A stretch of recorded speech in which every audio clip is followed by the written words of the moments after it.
السلام علیکم ورحمۃ اللہ وبرکاتہ۔ اپنی جسمانی اور روحانی بیماریوں کا صدقہ دیں۔ مفہوم حدیث یہ ہے کہ اپنی بیماریوں کا علاج صدقے کے ساتھ کیا کرو۔ اسی سے ریلیٹ ایک اور حدیث مبارکہ کہ آپ علیہ السلام نے فرمایا کہ تمہارے جسم میں 360 جوڑ ہیں، ان کا صدقہ دیا کرو۔ تو صحابہ کرام نے فرمایا کہ اللہ کے نبی، ہر ایک کی تو اتنی استطاعت نہیں ہوتی کہ وہ اتنا صدقہ کر سکے۔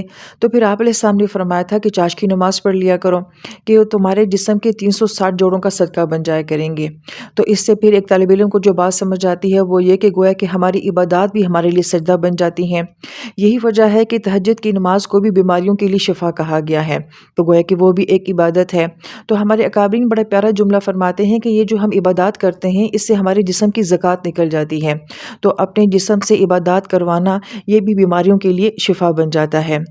پھر اس کے بعد جو صدقہ ہم اللہ تعالیٰ کی راہ میں دیتے ہیں اس میں یہ نیت کر لیں کہ اللہ تعالیٰ میری فلاں بیماری ہے، اس بیماری سے مجھے شفا دے دیں، میں اس کے لیے صدقہ کر رہا ہوں، یا اس کی تکلیف سے مجھے نجات دے دیں۔ تو اس نیت سے بھی جو ہے وہ صدقہ کیا جا سکتا ہے۔ اس سے بھی اعلیٰ درجے کا کام یہ بیان کیا گیا ہے کہ جس طرح کی بیماری میں خدا نخواستہ آپ خود مبتلا ہوں تو کسی ایسے انسان کو ڈھونڈیں گے جس کو وہی بیماری لگی ہو، اور اگر آپ اس کا علاج کروا دیں گے تو گویا کہ اس کے علاج کروانے سے اللہ تعالیٰ آپ کو بھی شفا دے دیں گے۔ ہمارے استاد یہ واقعہ سنایا کرتے تھے کہ ہم اپنے ایک حکیم صاحب کے پاس عربی زبان سیکھنے جایا کرتے تھے، تو وہاں پہ ایک شخص آتا اور ان کو پیسے دے کے چلا جاتا، مگر نہ وہ علاج کرواتا نہ وہ دوائی لیتا۔ تو ایک دن جب ہم نے ان سے اس بات کے بارے میں پوچھا تو انہوں نے کہا کہ یہ جب کبھی بھی اپنی زندگی میں بیمار ہوتے ہیں تو آ کے ہمیں 200 روپیہ دے جاتے ہیں کہ جو کوئی بھی آپ کے پاس مستحق آئے گا اس کا اس سے آپ علاج کر دینا۔ تو گویا کہ ان سے ان کو اپنی بیماری کی شفا مل جاتی ہے۔ تو ظاہر بات ہے یہ فارمولہ کلک کرتا ہوگا تبھی وہ ساری زندگی یہ کام کرتے ہوں گے۔ عبداللہ بن مبارک رحمۃ اللہ کے سامنے ایک شخص آیا کہ جس کے گھٹنے سے خون رس رہا تھا اور تقریباً اس کو 7 سال ہو چکے تھے۔ تو آپ نے فرمایا کہ تم اس کا علاج ایسے کیوں نہیں کرتے کہ کسی ایسی جگہ پہ پانی بہا دو کہ جہاں لوگوں کو پانی کی ضرورت ہو، تو اس سے اللہ تعالیٰ جو ہے تمہارے خون کو بند کر دیں گے، اس کا رسنا بند کر دیں گے۔ تو گویا کہ اپنے جسم کے خون کو بند کرنے کے لیے کہیں دوسری جگہ پہ پانی بہانا جو ہے وہ یہاں پہ فارمولہ بتایا گیا ہے۔ تو گویا کہ کسی دوسرے کی بیماری کا علاج کروانا بھی بعض اوقات آپ کی اپنی بیماری کے لیے شفا بن سکتا ہے۔ پھر بیماریاں صرف جسمانی نہیں ہوا کرتی بلکہ روحانی بیماریاں بھی ہوا کرتی ہیں، اور ہم اپنے بڑوں کی زندگی میں دیکھتے ہیں کہ ان لوگوں نے اپنی روحانی بیماریوں کے لیے بھی صدقے کیے تھے۔ ایک حدیث مبارکہ کا مفہوم یہ ہے کہ اللہ تعالیٰ فرماتے ہیں کہ جو بندہ پوشیدہ صدقہ کرتا ہے تو اس سے اللہ تعالیٰ کا غصہ جو ہے وہ بجھ جاتا ہے، ختم ہو جاتا ہے۔ تو بڑی پیاری بات کسی نے یہ کہی تھی کہ اگر میرا خفیہ صدقہ چھپا کے دینا اللہ تعالیٰ کو اتنا اچھا لگتا ہے کہ اس سے اللہ اپنا غصہ ختم کر دیتے ہیں، تو وہاں پہ انسان صدقہ کرتے ہوئے یہ دعا بھی کر سکتا ہے کہ اللہ تعالیٰ پھر میرے غصے کو بھی بجھا دے، یہ جو آگ میرے اندر جلتی ہے اللہ تعالیٰ اس صدقے کے ذریعے اس کو بھی بجھا دیں۔ لہٰذا ہر انسان میں جو بھی کمی ہے، جو بھی خامی ہے، تو گویا کہ اس کے لیے بھی صدقہ کیا جا سکتا ہے۔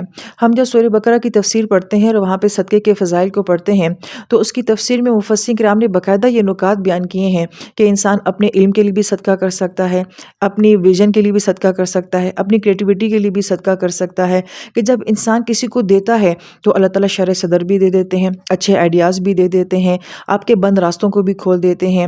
تو گویا کہ یہ بھی ایک بہت بڑی روحانی بیماری بن جاتی ہے کہ جب ہمارے ذہن بند ہو جاتے ہیں، ہمارا دل بند ہو جاتا ہے۔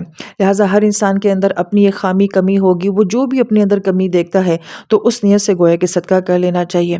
جیسے کہ حدیث پاک مفہوم میں اللہ تعالیٰ فرماتے ہیں، میں بھوکا تھا تم نے کھلایا نہیں، میں پیاسا تھا تم نے پلایا نہیں، میں بے لباس تھا تم نے مجھے پہنایا نہیں، اور میں بیمار تھا تم نے میرا علاج نہیں کیا۔ تو پھر انسان دنیا میں جیسا بھی جو ہے وہ صدقہ کرتا ہے۔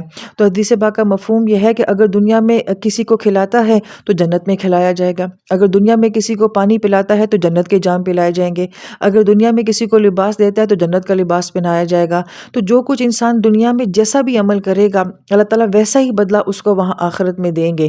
تو گویا کہ اس سوچ اور پھر اس نیت سے بھی کہ انسان دنیا میں کسی دوسرے کے لیے کوئی ایسا خیر کا کام کرتا ہے تو گویا کہ وہ لوٹ کے آپ کی طرف آ جاتا ہے۔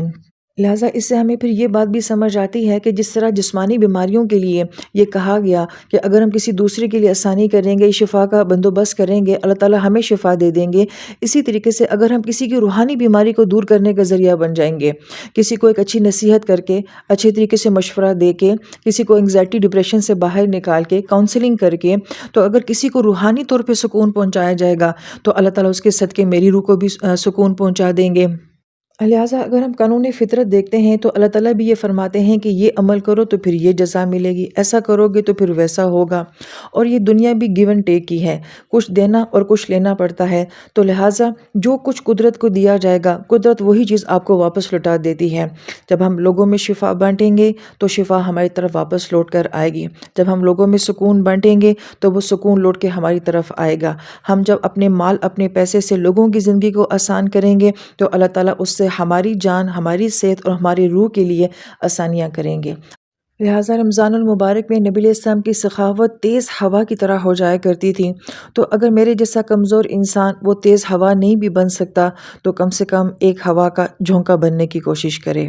آمین یا رب العالمین۔